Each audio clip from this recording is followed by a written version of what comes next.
Rami, the shepherd, loved his cattle. He used to take them for their daily walks up the mountain.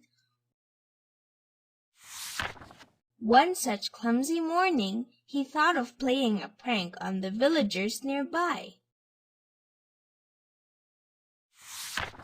He shouted "Wolf" and cried for help. His voice echoed across the hills. Suddenly, a few locals from the village nearby turned up. Rami burst out into laughter. The villagers, angry at his prank and mischief, walked away. But danger awaited him next day. It was a sunny morning, and Rami had come up the hill as usual. After an hour, suddenly, there was a panic among the sheep. A wolf had indeed turned up that day to Rami's dismay. Rami, terrified, started shouting for help, but none responded this time. Rami ran for his life. Having learned his lesson, lying can invite even more trouble. Jim, the dog, was loitering around for quite a while for food, and it indeed turned out to be a lucky day for him.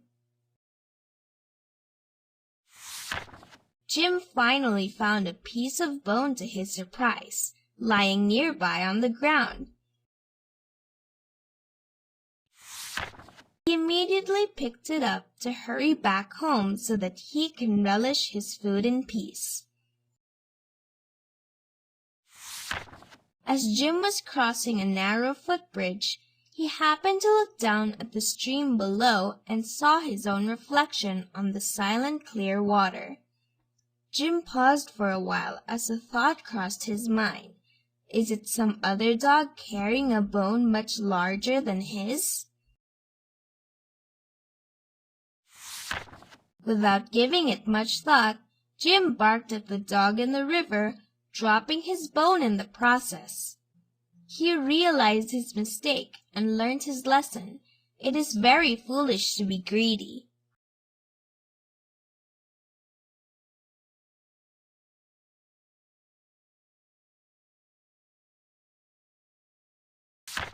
Sly, the fox, and Petty, the stork, were on visiting terms and seemed very good friends.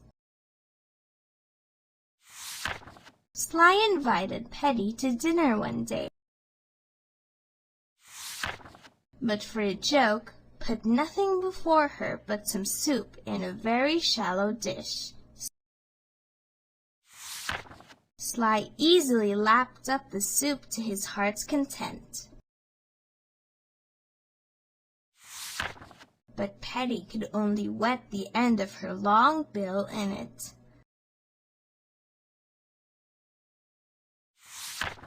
"I am sorry," said Sly. "The soup is probably not in your fate." "No need for apologies," said Petty. "I hope you will return this visit and come and dine with me tomorrow." Sly accepted the invitation and headed for Petty's place the next day. When they were seated at table, Sly found that the dinner was contained in a very long-necked jar with a narrow mouth, in which he could not insert his snout. As Petty finished her meal, Sly sat there starving. He indeed learnt his lesson the hard way. One bad turn deserves another.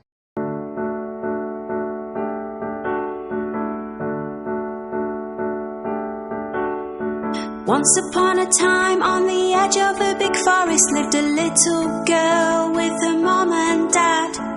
Every time the little girl went into the forest, in a red hood she would be clad.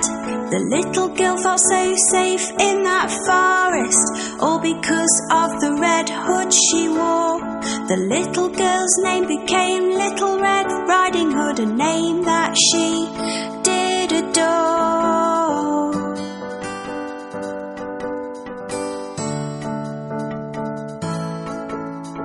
One day the little girl's mom baked a cake all tasty and sweet. It was a present for Little Red Riding Hood's grandmother as a treat. Grandma lived on the other side of the forest, so her mum told her to go, as long as she stuck to the pathway and went fast and not too slow.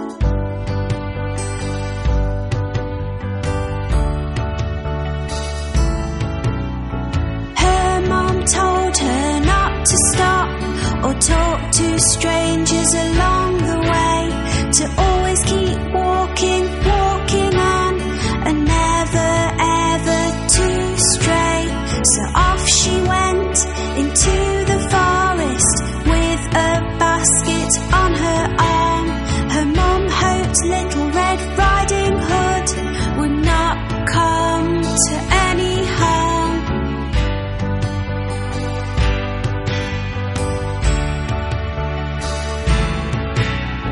Little Red Riding Hood walked down the pathway, and the big bad wolf she did not see. The wolf was very, very hungry and watching her from in front of a tree.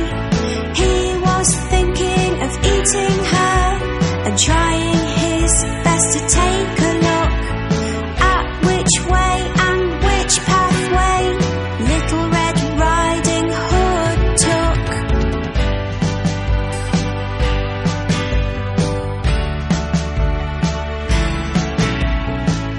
This thought inside his head, he came beside Little Red Riding Hood. The wolf tried to be friendly and in a voice which sounded sweet and so good. He said, "Where are you going, little girl?" He showed her a nice big smile. "To my grandmother's place," she said, "it will take me a little while."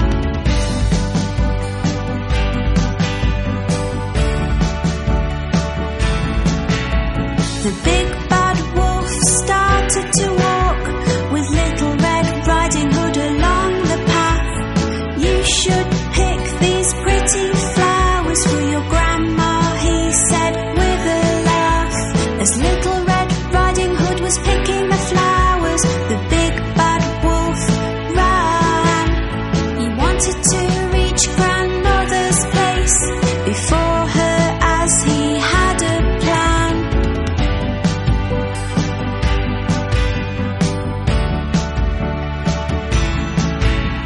The big bad wolf arrived at grandmother's place and knocked upon the door. Grandmother said, "Who is it?" She thought she knew but could not be sure. The sneaky wolf changed his voice and said, "It's me, grandmother, Little Red Riding Hood." Grandmother was so pleased to hear it was her and said, "Oh, is it you? That is good."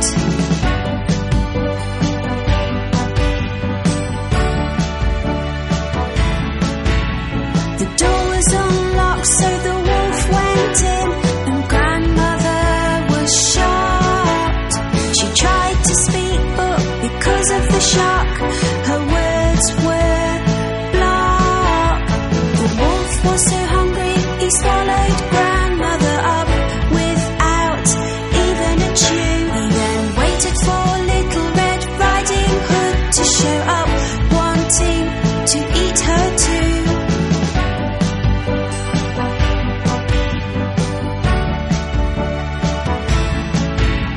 The wolf dressed himself in grandmother's clothes and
Little Red Riding Hood did think grandmother did not look or sound the same.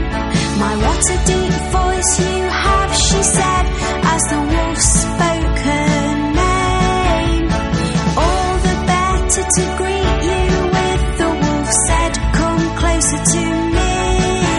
My, what big eyes you have, she said, the wolf said, all the better for me to see.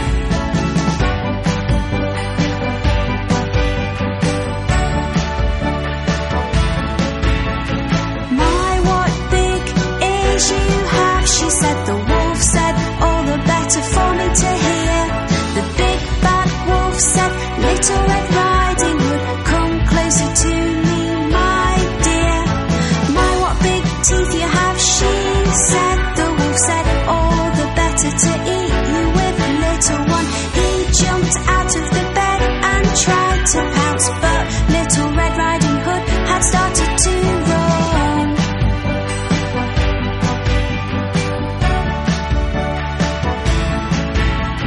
Little Red Riding Hood was very scared, and from the house she ran and ran. She went as fast as she could until she saw a man.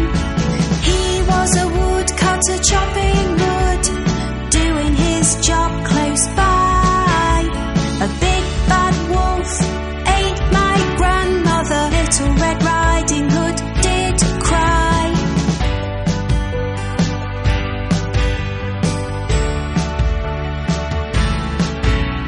The woodcutter was very brave, grabbed the wolf and shook and shook.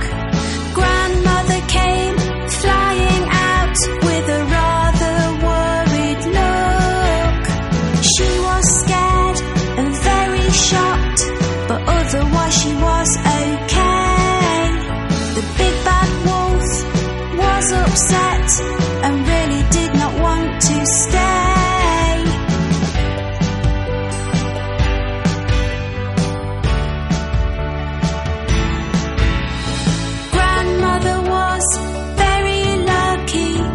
Was Little Red Riding Hood. They had been left unharmed, which was really very good. The big bad wolf ran into the forest and hopefully would not be seen, because he was very frightening and he was very mean.